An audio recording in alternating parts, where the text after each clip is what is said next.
Prophet Passionjava has come through with another prophecy. And I saw a great leader dying.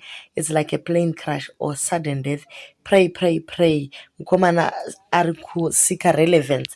Musoro mekunge ambotraya kurwisana natinashe mutarisi and tried to take over his Instagram account, but akashaiwa munhu anomu-entertainer. He also posted kuti ndakwenda kuHarare ndasvika muZimbabwe, I'm waiting for my lawyers atinashe mutarisi, and still he got no response. Akazviedza zvakare pana baba Harare achitaura nyaya yavo yetrauzi ravo rekubhero Bermuda kungi Palaza, achibva taura zvakawanda nezvetrauzi iroro nemazibhutsu anopfekwa nababa Harare, but pakashayikwa munhu akamupindura, saka abva angothrowa kumadustbins.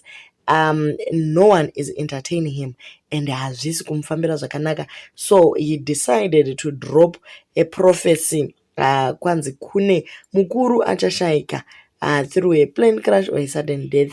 Ako vakuru veAfrica handiti vanhu vechikuru zvinhu zvinoexpectwa kai, hazvisi zvinhu zvitsva zvachose. Saka vamwe vari kuti tinamatire passage yavo here kuenda kudenga, kana kuti tinamatire kuti vasafa nekuti death is inevitable. Saka ndo patiri pari zvino. Mukomana ati achazotipa mazita kana nguva yacho yakwana.